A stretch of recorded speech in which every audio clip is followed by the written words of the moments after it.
What is up, guys? Welcome to another deck profile here on Doomsday Device Gaming, and today I'm bringing you Boujack. Yeah, this deck is pretty terrible, don't worry, I know. I've been playing this for fun recently, and I thought I'd just show it off before I ultimately scrap it here in a couple of days, because I'm building a Janemba deck, and I'm going to need some of the cards from this deck, so I figured I'd show it off before I completely dismantle it. Anyways, so this is the leader, Boujack. Most of you probably know what he does. When he awakens, he does absolutely nothing, so I think it's the only leader that does that. You don't draw, you don't untap, you don't do anything, you just flip it over to the other side. Now, his autos are once per turn. When you play a Boujack Brigade card, your battle area discard, you get to draw a card. So every turn you get a draw, which is nice. It's not for attacking or anything, it's just when you play one of your guys.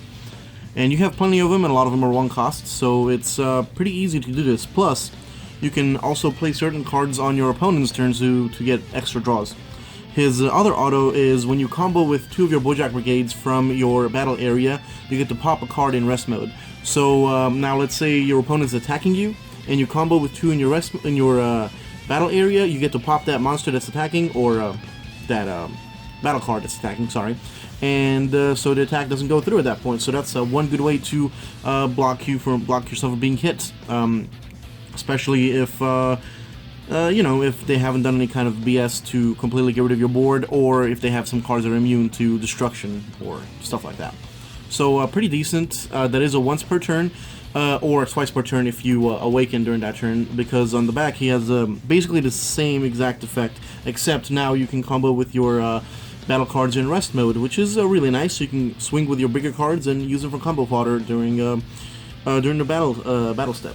So he still has the same permanent of drawing whenever you play a Boujack Brigade card. Again, same thing. Basically, if you can play one during your opponent's turn, you also get one from there as well. So that's it for the leader. Just standard attack, whatever. Oh, I forgot to mention he gains 5k on this side when you play one, but not over here, sadly. So he does say, and you can also get the drawing thing twice as well if you awaken. So you draw once here, you awaken, play again, draw one here. So you can draw up to 2 cards, which is pretty decent on your awakening turn. Now, granted, you don't get anything else for awakening because this card is garbage besides that, but it's kind of fun to play, kind of fun to pop things and stuff like that. So let's get into the main deck. First off, we're going to start off with 4 copies of Boujack. This card's pretty great. If you combo with it, you can switch something into rest mode, so you can use this auto and your leader's auto to switch something to rest mode here, and then pop something with your leader's auto. Pop the same thing. I mean, that's a pretty decent effect. I like that quite a lot. So his permanent is you can only have one of this guy in play at a time, and that's the permanent for quite a few of these guys. Which sucks a little bit, but it's not too bad because you can easily get him out over and over again. And when you play this card, you can play one Boujack Brigade from your hand with a cost of 2 or less. So that's how you play your Space Iron by Xenia, if you have her in hand, or whatever else you have that's going to help you at that moment. So it's a pretty good card. You play it for 1, and you play 1 from your hand. And the one from your hand lets you probably play another one, depending on what it is. So yeah, like I said, 4 of these, they're pretty good. Good way to get you stuff, and get you going. Good starter. Next, we have our Space Pirate Beto. This guy is usually the one you play at the end of your combo, so you go into Boujack, then Zenga, and then Beto last, because he searches. Whenever you play him, you look at top 5 and add 1 Boujack Brigade to your hand from your deck. So you can add in your combo pieces, like for example, I only run 3 of the big boys, and if I don't have him, I'll just play this and grab him, add him to my hand, stuff like that. So his activate main is you can send this card to the drop area and shuffle 5, 2 or less of your Boujack Brigades into your deck. So it's a pretty good way to recur all your small guys, because you're going to keep using them, you're going to keep looping basically Zenga, Boujack, and Beto all over and over again. And I do play 4 of this guy because, he's pretty good searcher, 1 drop, why not? Next, we play 3 Space Pirate Xenia. Now we play 3 because she's a 2-drop, so we'd rather play the 1-drops first. We have an extra card, we can just play this straight from the deck. But whenever you play her, you can immediately play 1 1-drop from your deck. So you can play your Boujack or Beto, depending on whoever you need. Usually you bring this out with Boujack, and then you play Beto next from your deck. So it's a good way to keep adding Boujack Brigade cards to your battle area, so you can combo with them with the leader. And her activate main is you can place this card in a drop area and choose one other battle card, not leader unfortunately, just the battle cards, Boujack Brigade battle cards, and it gains critical for the rest of the turn. So it's pretty good if you've got some of your big things out. You want to swing at your opponent and make sure they don't get the cards in their hand. But usually you'll just combo out with this card before you get to use the effect, sadly, or your opponent will find a way to kill it. So you don't really use that often, but it's pretty good way to get your opponent's critical. Now, we don't need to run anymore because we can just loop him back with Beto, which is always fun. Next, we play 3 of these Gokuas, the Space Pirates. So whenever you play him, you can choose one of your opponent's cards to rest mode, and he can't switch to active mode until your opponent's the end of your opponent's next turn. So basically, if they have something in rest mode they attacked with, you basically lock them out of attacking for their next turn, which is pretty good. And his activate main, you can play 1 to play a 3-drop from your deck. So that's our regular Agent of Destruction and our counter guy. Those guys are pretty good. I'm going to go over them in just a minute. So what's pretty cool about this, you can play this either with Arrival or with Beto's effect. So you have multiple ways to get this out of your hand, so you don't have to exactly pay 2 to play it. You can just get it out a much cheaper way and then play your 3-drops, which is a pretty fun way, pretty good way to do it. So next, our super combo is Xenia. Basically, for her, you get to draw a card if you have 5 or more cards in your drop area whenever you combo with her, which is really good. It gets you more drop power, gets you more Boujack cards in your hand, so you can combo with them on the field and all the fun stuff. Next, we play Boujack Pirate's Pride, 4 copies of this. This is basically a negate, and it's really good. If you have a blue and yellow card in your energy area, which I do run 4 of the 4-drop Boujacks that are both blue and yellow, if you have one of those in your energy area, during your opponent's turn, you can pay 1 energy to play this card and counter it. It's probably my favorite negate because you do get a 3-drop on board, and which means usually next turn you can go for the big 8-drop boy that basically loops your whole opponent's hand, actually warps your whole opponent's hand, which is even better. So yeah, for this guy, definitely essential in any Boujack deck, or possibly any other yellow deck that runs multicolor stuff. So Janemba, even, I'm probably gonna put this in my Janemba deck here that I'm building, working on later this week. Then we run 4 of the regular Agents of Destruction. Basically, the reason is it's another 3-drop to play with our Gokua, and also I do run the Babidi in here, 2 of them, just so I can play this for a 2-drop if I really need to.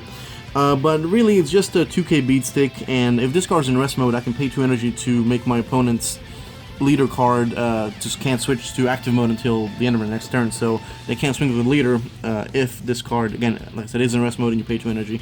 2 energy is a little steep for the effect, but it's not that bad. But when you do play him, you do get to switch 1 to rest mode, which, again, synergizes well with the combo stuff and everything that we were talking about earlier. Next, we have 4 of these Boujack's Resonant Agents of Destruction. This card is pretty good. It's your blue and yellow. It's the card you want to charge first that you get, so this is a blue and yellow deck. I'll go through my blue cards a little later, but first just all the Boujack cards. He does have blocker, which is pretty good, so you can save yourself from taking a hit. Or if in your combo area, if you combo with 1 yellow and 1 blue, you can pay 1 yellow to play this card straight from your hand. And also the same thing as a regular Agent of Destruction. When you play him, you switch 1 to rest mode, and your opponent chooses. Your opponent puts their top card into their drop area. So basically, it's Janemba support a little bit.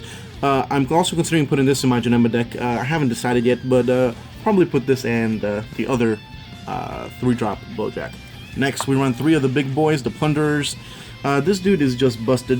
He's ridiculous. If you play him at 5 or more life, your opponent has to switch everything they have into rest mode, and whenever they untap, so basically at the beginning of a turn, if they untap 6, they have to warp 6 cards from their hand to their warp, which is busted basically. And you evolve this guy for 4 energy on top of a 3-drop of any kind of a Boujack basically. So for us, we have the Pirate's Pride, which is our counter, which is probably the best way to do it. So you pay 1 for the counter, then when your turn starts, you just pay 4 for this guy. Or we also have our regular Agent of Destruction, which we can also get out pretty easily through other ways like Gokua and stuff like that. Also, once per turn, you can choose to place one of your Boujack battle cards into the drop area for this card to gain dual attack. So if you have this, another card, and Xenia on your battle area, you can tribute the other card and then also tribute Zenga with her effect, so he becomes dual attack and critical, which is pretty decent. You can end games like that, but most of the times I just end up keeping this on the board and just slowly killing them because they can't keep any cards in their hand because of his effect.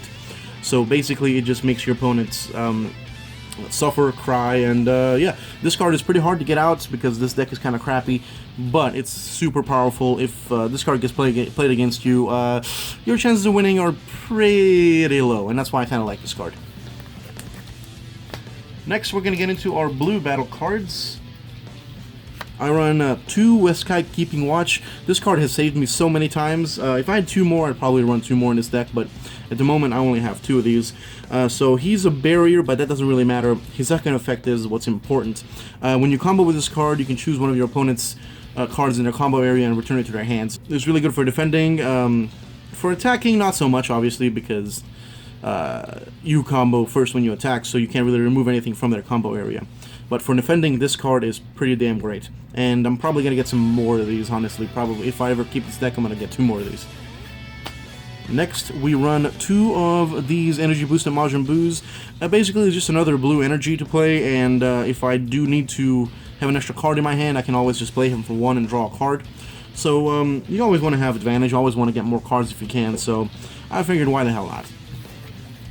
And for another why the hell not card, we have 2 of the Destruction Bobbity guys. Practically makes all your Agent of Destruction go down in 1 cost in your hand, so you can play your regular agent for 2 or your resonant agent for 3 if you really need to from your hand. I have used this a couple of times, it's been a little handy, but it's usually there for combo power and energy. Combo power so I can get out the 4-drop Boujack with just 1 energy, which is pretty good. I have used it to summon out, like I said, 3 drops several times. This is probably the one that I would cut if I get 2 more of those Westkai's, but it's not that bad of a card. Now for our extra cards, we have 3 Arrival of the Space Pirates. This card is amazing. For 1 cost, you get to play a 2 or less from your deck in rest mode, which means you can play your Xenia, so you can play another card from your deck immediately after that. So this one guarantees you at least 2 cards immediately in your battle area for just 1 energy, which is really good. If you don't have anything in hand, this is a really good card to start off with. So, yeah. I also play 3 copies of Time Magic. This is my counterattack, my negate. I do play the 4 3-drop Bojacks, the Pirate's Pride, who are also counters. So altogether, I have about 7 counters in this deck, which I think is plenty. I'd rather have the battle card than this. But with this one, I can play with life instead if I have Sparking 5, which is pretty good. Also, I can choose one of their battle cards that's in rest mode, and they can't switch to active until the end of their turn. So it's also pretty good for that. You keep it in rest mode so they can't attack you anymore in the future. Now for our blue extra cards, we play 3 copies of Sensubin because we want to keep our energy up, especially if we want to keep countering their attacks and stuff like that. And so on turn 4, we can make sure that we play our 8-drop Big Boss guy as soon as we can. And that's also why I run 2 objections, so I can get to 4 energy or 5 energy faster, depending on whatever I need. So basically, that's it for this deck. I don't really have a a side deck, because this isn't really competitive. This is just for fun, and like I said, I'm going to scrap it. Anyways, let me know what you thought in the comments below. Tell me how terrible the deck is, because I know it's pretty bad. I've won a couple of games with it, but not really enough to call it a good deck. It's kind of fun to play. I like the whole swarming mechanic and all that, but besides that, I'm ready to move on to something else. Anyways, guys, thank you so much for watching, and I will see y'all in a future video at some point. Bye-bye.